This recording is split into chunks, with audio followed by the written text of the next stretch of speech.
and yun yung magiging hudyat ng pag-recover nyo sa buhay guys, and lalo pa kayong ibe-bless pagdating sa kaperahan. Sa kaperahan guys, malaki yung chance na umangat, umunlad, umasenso yung pinagkakakitaan nyo. Kung ano man yung source of income nyo guys, pwedeng trabaho, negosyo, side hustle, kahit ano pang klaseng pinagkakakitaan yan, pero may chance na lumago, umunlad, umasenso yung inyong pinagkakakitaan. So kung may negosyo kayo, ibig sabihin, mas lalaki yung sales nyo, mas dadami yung benta nyo, mas marami kayong magiging customer.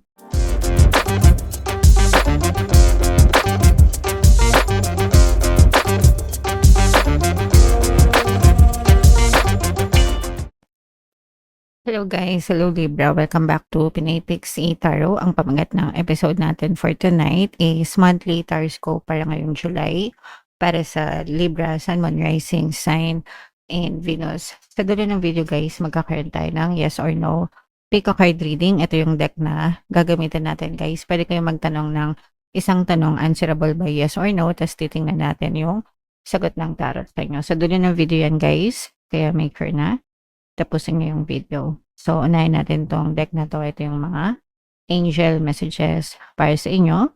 So, wow. So, napakagandang mensahe. This situation will improve. So, mag-i-improve yung mga sitwasyon nyo guys ngayong buwan ng July. Lalong-lalo na doon sa mga kapiksi na nagdadanas ng mga problema, pagsubok, mga challenge sa buhay. Mag-i-improve din yung mga sitwasyon nyo. Just keep on praying mga kapiksi and don't give up, no? Huwag kayong susuko guys, just persist guys, and kayang-kaya nyo yan mga kapiksi, okay? Alright, and yung next na message guys para sa inyo, recovery, ayan na nga, di ba? So, sabi nga natin, mag-i-improve din yung sitwasyon nyo mga kapiksi, and makaka-recover din kayo sa buhay nyo. Kahit anong aspeto pa ng buhay nyo, yung may problema kayo guys, sa love man yan, sa kabuhayan man yan, sa trabaho man yan, sa negosyo man yan, sa kalusugan man yan, mga kapiksi, mag-i-improve din yung sitwasyon nyo. So, huwag kayong mawala ng pag-asa. Just keep on praying and keep on persisting, mga kapiksi, magiging ma-okay din ang lahat para sa inyo. Kung medyo nawawalan kayo ng pag-asa guys, just tell yourself, this too shall pass. Lilipas din ito. Yan, mga ganyang salita guys, and sabihin nyo lang, everything is always working out in my favor. Yan, para dagdag na positivity sa inyo. Importante guys, nakakausapin nyo yung sarili nyo in a positive manner mga ka-fixing. Okay? Alright. And yung another message for you, Libra. Forgiveness. Ito naman ay paalala sa inyo guys. Ito, importante ito guys para mawala yung mga emotional blocks nyo. Kasi kapag marami kayong negative na emotions guys, mga galit, anger, hatred, resentment, mga grudges, naiipon yan sa puso nyo, ay nagiging block yan or balakid, no? And yung mga balakid na yun yung dahilan kung bakit malungkot kayo, mahirap kayo, hindi kayo masaya, nahihirapan kayong sumagana, nagiging balakid yan sa mga biyaya. So, importante na mag-forgive kayo, mga kapiksi, no? Para mawala yung mga balakid and maranasan nyo yung kasiyahan at kaligayahan sa buhay, guys. Deserve nyong maging masaya. Okay? Alright. So, yeah. Comment down below, Libra, if feeling nyo nakaresonate kayo dyan, mga kapiksi. So, ito naman ay sa love guys. Tingnan naman natin yung mga love message para sa inyo, mga kapiksi. So,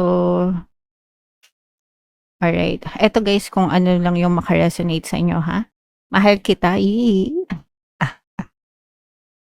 Kilig-kilig na naman kayo dyan, guys, no? So, ito yung mensahe sa inyo ng person nyo.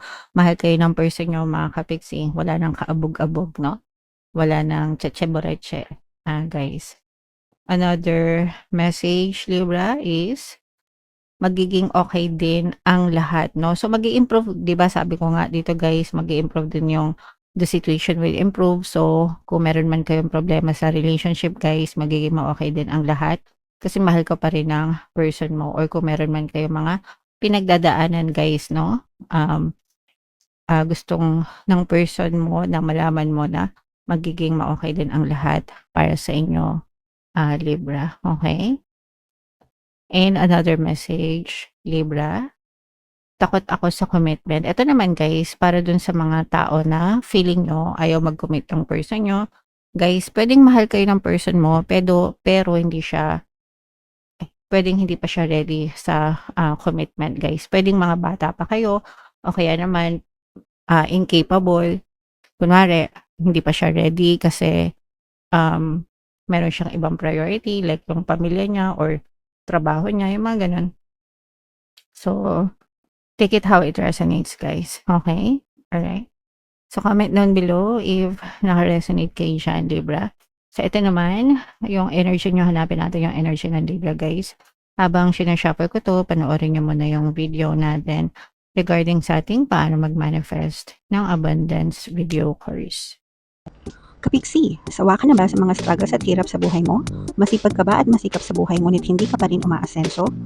Ilang beses ka na bang nag-attempt magnegosyo at mag-invest pero palagi ka pa rin nalulugi? Sa pagkakataon na ito ay maaaring may subconscious beliefs ka na nagiging balakid sa iyong pag-unlad at pagyaman. Introducing, paano mag-manifest ng abundance video course. Dito ay matututunan mong ma-overcome ang mga balakid mo para tuluyan ka ng umunlad, umasenso, sumagana, maging matagumpay, successful at maswerte sa iyong kabuhayan, pera, trabaho, negosyo sa lapi at kaperahan ng bonggang-bongga. Dali, mag-send na ng email sa pinoypixitaro@gmail.com at simulan na ang iyong pagyaman ngayon. Alright, so sa lahat ng gusto mag-avail ng course guys, meron tayong paano mag-manifest ng abundance video course, paano mawala ang third party at magkaroon ng harmonious na relationship, paano pabalikin si ex vice breakup. Sa mga interesado guys, mag-send lang kayo ng email sa pinoypixitaro@gmail.com. And sa mga naghahanap ng pampaswerte guys, meron tayong money shaker jar guys. So ito yun, super liit na bote pero super effective, super powerful. Inaalog to guys. Ang dami nang sumakses dyan. Ito yung ating WhatsApp number. Sa mga gusto mag-avail, tsaka ito guys, chat nyo lang ako dyan mga kapit.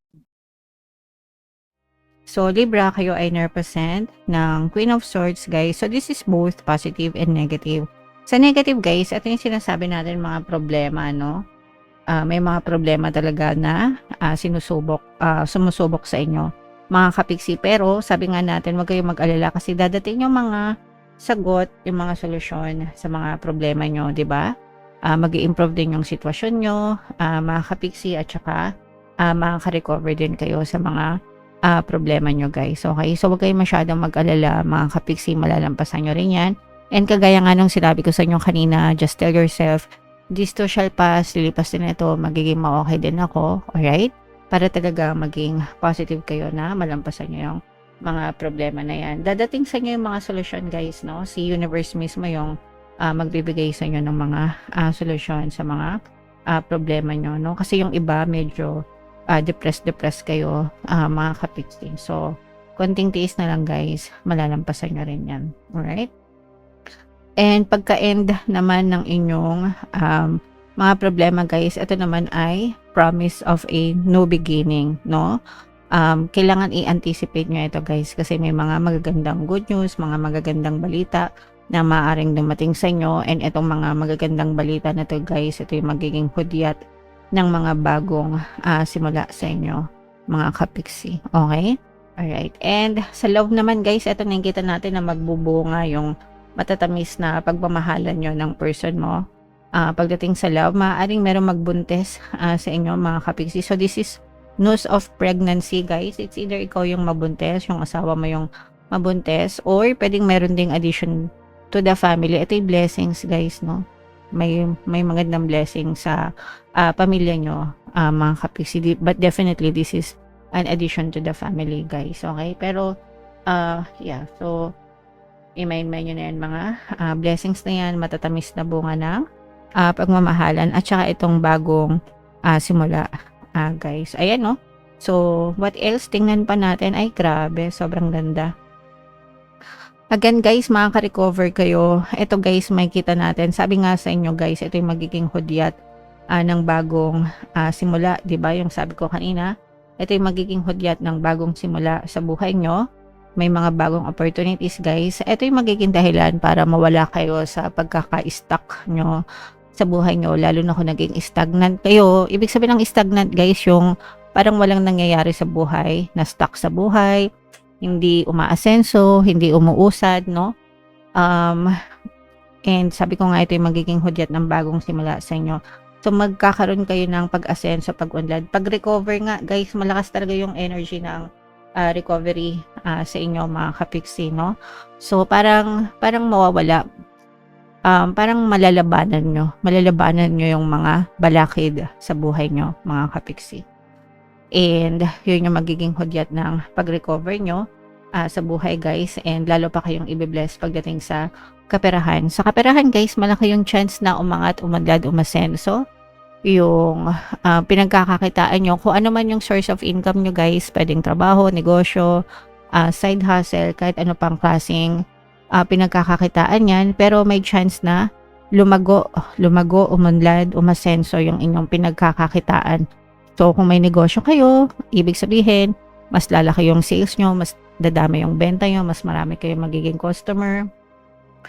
Kung kayo ay mga freelancers, maaari kayong magkaroon ng mas maraming kliyente, mas maraming customer, mas maraming project, ganyan. Pwede nyo guys pakinggan yung ating subliminal guys, yung para dumagsa ang customer, so tsaka yung dumami ang benta. I-combo nyo yun guys, sobrang ganda nung subliminal na yun kasi talagang dudumugin kayo ng mga customer. Tsaka kung gusto nyo nitong magpagawa, kasi maraming may negosyo na nagpagawa nito, and ang dami ko ring success stories na natatanggap kasi talagang pumapaldo na yung mga negosyo nila. Yung mga dating na tumatamlay na mga tindahan, negosyo, yan, unti-unti na silang nagkakaroon ng kita. So dito guys, no, yan yung mangyayari sa inyo mga kapiksi. Talagang papaldo kayo pagdating sa kaperahan. Parang marirevive guys, no, marirevive yung mga nananamlay nyo na pinagkakakitaan mga kapiksi. Okay? Alright. So i-main-main nyo na to, mga pagbawi na to, pagbangon na to, itong mga paglago ng inyong pagkakakitaan mga kapiksi. Comment down below if naka-resonate kayo. So ito yung ating yes or no pick a card reading guys. Huminga kayo ng malalim.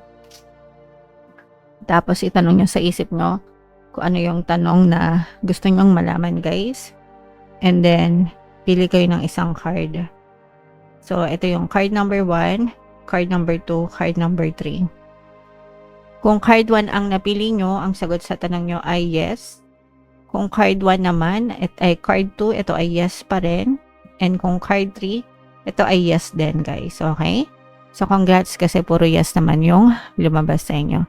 Comment down below if naka-resonate kayo guys for more tarot readings. Ito yung playlist nyo. Ito naman yung ating success stories ng paano mag-manifest ng abundance video course. Panoorin itong video natin guys about money shaker jars. Thank you for liking, sharing, and subscribing. See you next time. I love you all guys. Have a nice day. Bye-bye.